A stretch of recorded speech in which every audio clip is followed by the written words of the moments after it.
This past decade has been a very interesting one, with the Kings, Blackhawks, and Penguins dynasties ruling most of it in the NHL. Since we are now in the new year of 2020, I thought I would look back at the top goaltenders of this past decade. And I know I haven't uploaded in about a month's time, which means this is my first video of 2020, so I guess late Happy New Year?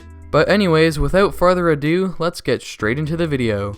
So starting off the video, we have a should-be future Hall of Fame goaltender, Roberto Luongo. And just as an FYI, for these goalies I'm only including awards that they won in this decade as well as teams they played on in this decade. So that's why you do not see the New York Islanders logo beside Roberto Luongo's name. In 19 total NHL seasons, Luongo played 1,044 games played, only one of 3 goalies in NHL history to do so.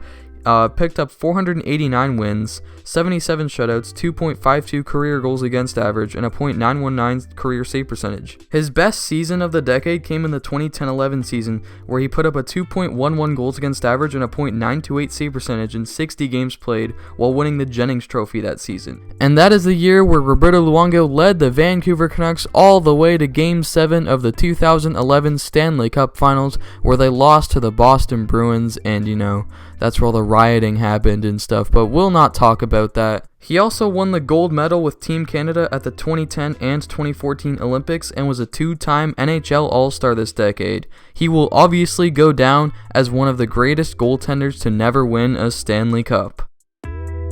Speaking of the 2011 Stanley Cup Finals, now we have Bruins goalie Tuukka Rask, who, yes, I know was the backup to Tim Thomas that year, but still, he's on the Bruins and he won the cup with them, so that counts. In 523 career games played, Rask has 282 wins, 47 shutouts, a 2.28 career goals against average, and a .921 career save percentage. Pretty good. His best season came in the 13-14 campaign, where in 58 games played he put up 36 wins, 7 shutouts, a 2.04 goals against average, a .930 save percentage, and he took home the Vezina Trophy for the league's top goalie. In addition to that one Vezina Trophy, he also won the Stanley Cup with Boston in 2011 and was an Olympic bronze medalist at the 2014 Olympics. Technically, he was only a one-time NHL All-Star this decade, as the appearance he would have made this year had he not been injured would have been in the 2020s decade. But nevertheless, he is an elite goalie in the NHL still today, and he guided Boston all the way to the 2019 Stanley Cup Final as well as the 2013 Stanley Cup Final back then.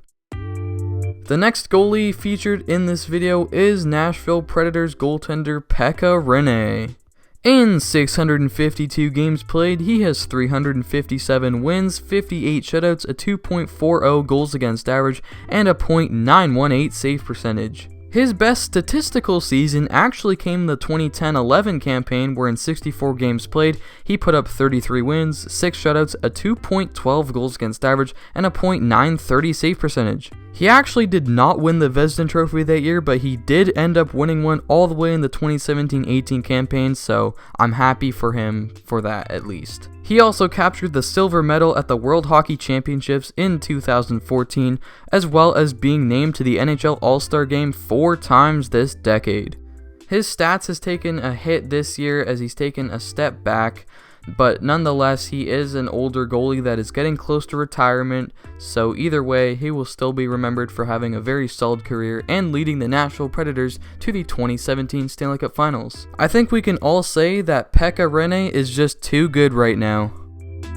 Speaking of the 2017 Stanley Cup Finals, we have goaltender MarcAndre Fleury. In 834 games played between the Penguins and Golden Knights, Fleury has 458 wins, 58 shutouts, a 2.57 goals against average, and a .913 career save percentage. His best season of the decade came in his first year in Vegas, where in 46 games played, he went 29-13-4 with 4 shutouts, a 2.24 goals against average, and an incredible .927 save percentage. He won gold at the 2010 Vancouver Winter Olympics with Team Canada and 2 Stanley Cups this decade with the Pittsburgh Penguins, as well as a Stanley Cup final loss the following year after his 2017 Cup win in 2018 with the Vegas Golden Golden Knights. He also played in 5 NHL All-Star games in the 2010s. The first half of the decade, he was known to falter in the playoffs, but always be a good regular season goalie.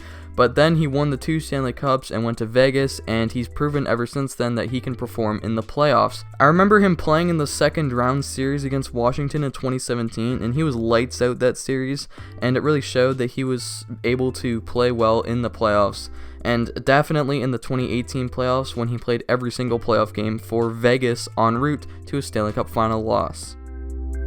Moving on to Sergei Bobrovsky, who is currently of the Florida Panthers. Interestingly enough, he was actually undrafted, unlike all the other goalies on this list. In 494 career games played across the Flyers, Blue Jackets, and Panthers, he has 274 wins, 34 shutouts, a 2.52 goals against average, and a .917 career save percentage. His best season came in the 2016-17 campaign, where in 63 games played with the Columbus Blue Jackets, he put up 41 wins, 7 shutouts, a 2.06 goals against average, and a .931 save percentage, en route to his second Vezina Trophy, the only goaltender to win 2 Vezina Trophies in this decade. As I just mentioned, he won 2 Vezina Trophies, one of them being the 16-17 campaign, and one of them being the 12-13 lockout shortened season, which was actually his first year in Columbus after he got traded from the Philadelphia Flyers, which was not that good of a trade. It seemed as though the Philadelphia Flyers organization gave up on Bobrovsky too soon and got a minuscule return for him. None of the picks the Philadelphia Flyers got back in that trade really turned out to be anything special for them. Meanwhile, Bobrovsky ended up winning World Hockey Championship gold in 2014, a silver in that same thing in 2015, and then a bronze in 2016, and he was also a 2-time All-Star. Next up is Chicago Blackhawks goalie Corey Crawford. In 473 career games played, Crawford has 253 wins, 26 shutouts, a 2.44 goals against average, and a .917 save percentage. His best year was in the lockout-shortened 2012-13 season, where in 30 games played he went 19-5-5 with 3 shutouts, a 1.94 goals against average, and a .926 save percentage, en route to the 2013 Stanley Cup. Corey Crawford also won the 2015 Stanley Cup with Chicago, and he was not actually credited with the 2010 Stanley Cup win, as he didn't contribute enough of a role to that Stanley Cup winning team. He was mainly the team's 3rd goalie that year, so I can understand why. He also won the Jennings trophies in the same years that he won his 2 credited Stanley Cups in 2012-13 and in 2014-15, as well as winning World Cup of Hockey gold with Team Canada in 2016, and he was a 2-time NHL All-Star in the 2010s. I just really hope he can continue playing for at least a little bit longer, because I know he's had some concussion problems recently and vertigo and some terrible things like that, and I really hope it doesn't affect him long term, because Crow is a really good goalie. Now we have the goalie who's played for the most teams in this decade on this list, playing for 5 teams. It is Ben Bishop. He was originally a Blues draft pick and started out the decade in the first couple seasons with the Blues, and eventually got traded to the Ottawa Senators, who he played for a couple of years until he got traded to Tampa Bay in that horrible Corey Conacher deal, if anyone remembers that. And in Tampa Bay, he really emerged as an elite starting goalie. And of course, Tampa Bay actually traded him to LA in that year just before the expansion draft for Vegas. And yeah, remember when he was a King? Because I don't. Now he's a Dallas Star. Either way, wherever he has played, he has always played very well, as in 401 career games played, he has 217 wins, 33 shutouts, a 2.30 goals against average, and a great career save percentage of .921. His best season of the decade came last year, where in 46 games played with the Dallas Stars, he went 27-15-2 with 7 shutouts, a 1.98 goals against average, and a .934 save percentage, and he was a Vezina finalist. And I swear, this guy has the record for most times being nominated for the Vezina Trophy without winning it. Like, it's got to be at least 4 or 5. His only award that he's really won was a bronze medal at the 2013 World Hockey Championships for Team USA, as well as being a 1-time NHL All-Star this decade. But as I said before, he's been nominated for the Vezina I don't know how many times, and I really hope he can win one by the end of his career, because he really deserves it. Next up, we have Washington Capital Braden Holtby, whose future in Washington is looking quite uncertain now, actually, with the recent play of Ilya Samsonov. In 453 career games played with the Capitals, Holtby is 275 wins, 35 shutouts, a 2.51 goals against average, and a .917 save percentage. His best statistical season came in the 2016-17 campaign, where in 63 games, Holtby went 42, 13, and 6 with 9 shutouts, a 2.07 goals against average, and a .925 save percentage. Braden Holtby actually won the Vezina Trophy the year before his best season in the 15-16 year, but his stats were actually better in the 16-17 campaign. He did win the Jennings Trophy in the 16-17 season, as well as winning World Cup of Hockey gold with Team Canada in the 2016 World Cup of Hockey. And also, him and the Capitals finally captured the Stanley Cup in the 2017-18 season, and Braden Holtby was also a 4-time NHL All-Star. Like I mentioned earlier, Holtby's future with the Capitals is quite uncertain right now because he is a pending UFA, and the Capitals just recently locked up centerman Nicholas Backstrom to a long-term contract, which makes not much cap space available for Braden Holtby to be re-signed. And plus they have Ilya Samsonov, who is a young goalie who's a rookie this year, and he's playing really well, so I think Holtby's going to be on a new team next season. Now we have, I'd say, one of the most flexible goalies, if not the most flexible goalie in the NHL, Jonathan Quick of the LA Kings.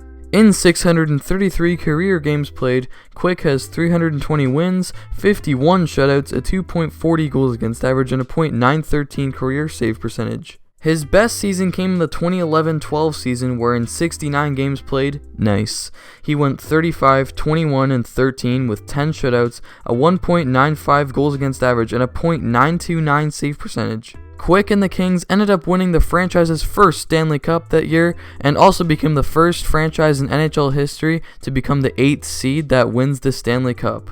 Jonathan Quick won the Conn Smythe Trophy for playoff MVP in that 2012 Cup run, and he also won another Stanley Cup with the Kings in 2014. He also won the Jennings Trophy 2 times this decade in the 13-14 season and the 17-18 season, and he was also a 3-time NHL All-Star. And yes, I know Jonathan Quick's stats have really taken a hit in the past couple of years, especially this year where he's under a .900 in save percentage, but the team around him has just failed to help him out defensively, and the Kings are going through a bit of a rebuild, so it's kind of expected that he would decline. Now with our second last goalie of the video, we have the King, Henrik Lundqvist. In 882 career games played, Lundqvist has 458 wins, 63 shutouts, a 2.43 goals against average, and a .918 save percentage. His best season came in the 2011-12 campaign, where in 62 games played, he had 39 wins, 8 shutouts, a 1.97 goals against average, and a .930 save percentage en route to winning the Vezina Trophy. In addition to the one Vezina Trophy he won, he also won Olympic silver at the 2014 Sochi Winter Olympics, the World Cup of Hockey bronze medal in 2016, a World Championship gold medal in 2017, and he was also a 4-time NHL All-Star. Lundqvist and the Rangers made it all the way to the 2014 Stanley Cup Final, but they unfortunately lost to the LA Kings in 5 games. Lundqvist will go down as possibly one of the greatest goalies of all time to never win a Stanley Cup if he chooses to stay with the Rangers, which is looking very likely at this point because he does not want to move his no-movement trade clause. I personally would love Lundqvist getting traded to a contender so he can win a Stanley Cup and hoist that cup above his head. That would be an amazing sight to see, and it would also allow Igor Shesterkin and Alexander Georgiev to be the new goalie tandem in New York, which would be very interesting to see.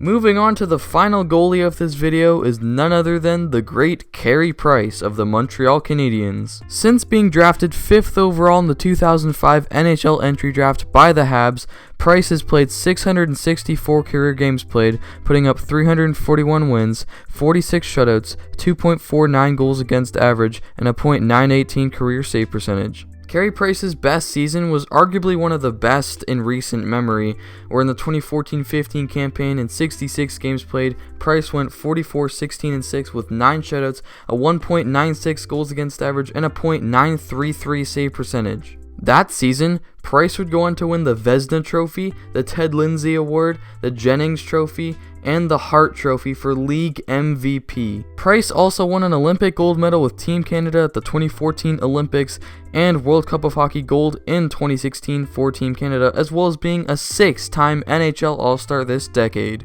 Carey Price has struggled in the last couple of years, and it sucks to see because I really enjoyed seeing him in his elite form, so I really hope he can one day, hopefully, return to his prior form. Well, that just about wraps it up for today's video. I hope everyone watching enjoyed. Please be sure to leave a like on this video and comment anything you want, really. Who did I miss out on this list? Please let me know in the comments down below, and don't forget to, of course, subscribe to the channel for more awesome goalie content. Also, if you haven't already, please be sure to check out my Instagram page at @goalie_hub. I post a lot of extra content that I don't post on my YouTube channel over there, so be sure to go check it out. Before I end off the video here, I just wanted to mention that I actually forgot to add a couple things, including Braden Holtby's 48-win season in 15-16, Martin Brodeur's single-season wins record, as well as Pekka Rinne scoring a goalie goal this season, which is pretty incredible. First time since Mike Smith in, I believe, 2013 when he did it. But anyway, guys, that's all for today, and just remember, Pekka Rinne is too good right now. If you watch Urinating Tree, you understand that reference.